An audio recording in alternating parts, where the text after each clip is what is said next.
پاکستان اور پاکستان سے باہر بسنے والے تمام دوست احباب کو ایک بار پھر السلام علیکم۔ آج کا ہمارا موضوع ہے ارشد شریف مرحوم کی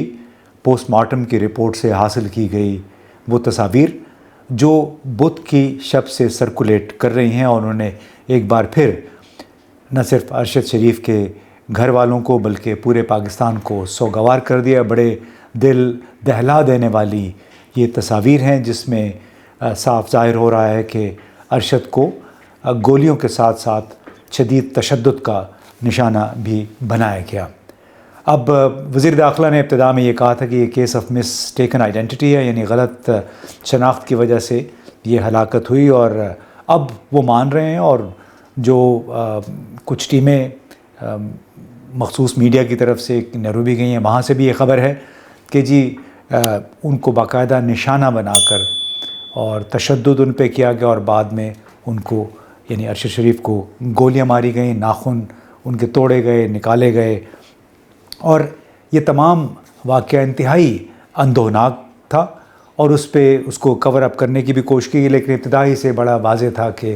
جن لوگوں نے بھی ارشد شریف کو وہاں بیٹ کر کے بلایا، یعنی لالچ دے کے، غالباً خبروں کی لالچ میں، تو وہ باقاعدہ ایک منصوبہ تھا۔ اب بہت سارے سوالات پیدا ہوتے ہیں اس موقع پہ۔ سب سے بڑا سوال یہ ہے کہ ارشد شریف کی Pakistan institute of medical sciences میں ہونے والی جو پوسٹ مارٹم کی رپورٹ ہے وہ اس کے گھر والوں کے ساتھ شیئر کیوں نہیں کی گئی؟ پھر اتنے دلدوز جو تصویریں ہیں، امیجز، وہ آخر میڈیا کو کیوں دیے گئے؟ تیسری بات یہ تھی کہ کیا ان تصویروں کا یوں لیک ہونا یا میڈیا پہ دکھائے جانا پاکستان کے کچھ بڑے اداروں کے درمیان جنگ کا آغاز ہے؟ یہ تمام معاملہ ان دونوں بڑوں کی جنگ کی نظر ہو رہا ہے۔ اور تیسرا سوال یہ ہے کہ کیا سپریم کورٹ اس تمام معاملے میں آرٹیکل 184(3) کے تحت ایکشن لے کر حقیقت کی تہہ تک پہنچ سکتی ہے؟ یہ ایک بہت بڑا سوال ہے، اور حقیقت تک کیسے پہنچ سکتی ہے سپریم کورٹ، اس کا ذکر میں بعد میں کرتا ہوں۔ ابھی تھوڑا سا ریکیپ اگر کر لیں کہ 8 نومبر کو وزیر اعظم شہباز شریف نے چیف جسٹس عمر عطا بندیال کے نام ایک خط میں یہ درخواست کی کہ ارشد شریف کے قتل کی تحقیقات کے لیے فل کورٹ کمیشن بنایا جائے۔ ان میں چند سوالات رکھے گئے ہیں اس خط میں، یعنی کمیشن کے سامنے، کہ ارشد شریف ملک سے باہر کیسے گیا، کس نے سہولت کار کا کردار ادا کیا اس کے پشاور سے دبئی جانے میں، پھر آیا کوئی سرکاری تنظیم، ادارہ یا انتظامیہ ان خطرات سے باخبر تھے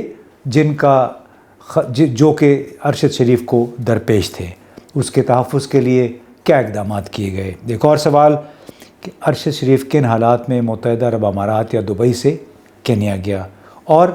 اس کے قتل کے اصل حالات کیا تھے؟ یہ تمام سوالات بالکل درست ہیں، مگر آپ غور کریں تو اس کی زیادہ تر توجہ بیرونی عناصر پہ مرکوز ہوتی ہے۔ ان تمام سوالات کا جواب اگر آپ تلاش کرنے کی کوشش کریں، اور اسی لیے اس وقت سوال یہ اٹھ رہا ہے کہ بجائے اس کے کہ ایک بار پھر ایک فل کورٹ کمیشن کے جھمیلے میں پڑیں، کیا سپریم کورٹ ان تمام پولیس اہلکاروں کو بلا سکتی ہے ملک بھر سے جن نے ارشد شریف کے خلاف ایف آئی آریں درج کی تھیں؟ تقریباً 14 ایف آئی آریں درج تھیں ملک کے مختلف حصوں میں، کراچی میں، حیدرآباد میں، اسلام آباد میں۔ ایک ان میں غداری کا مقدمہ بھی تھا جو ڈاکٹر شہباز گل کے حوالے سے جو مقدمہ بنا تھا، اس میں بھی ارشد شریف کا نام شامل تھا۔ تو 13 ایف آئی آریں تھیں اس کے علاوہ جو ملک کے مختلف حصوں میں کاٹی گئیں، اور آسان ترین مہمہ یہ حل کرنے کا جو ذریعہ ہے وہ ہے کہ سپریم کورٹ ان تمام تھانوں کے ایس ایچ اوز کو بلا کر ان سے پوچھے کہ یہ ایف آئی آریں درج کرانے والے کون تھے، کون شکایت کنندہ تھا۔ ان تمام کو بھی اگر یہاں بلا لیا جائے تو بہت واضح ہو جائے گا کہ ارشد شریف کو اس ملک سے بھاگنے پہ کس نے مجبور کیا، اور یہ کہ پھر دبئی سے وہ کینیا کن حالات میں پہنچا۔ یہ ایک بنیادی سوال ہے جس کا تعین سپریم کورٹ بلا تعامل کر سکتی ہے اگر تمام 13 تھانوں کے SHOs کو بلا کے اور ساتھ ہی ان سے کہا جائے کہ شکایت کنندہ کو بھی ساتھ لے کے آئیں، تو شاید ہمیں ان تمام حالات پہ روشنی مل جائے جس پہ ابھی تک پردہ پڑا ہوا ہے۔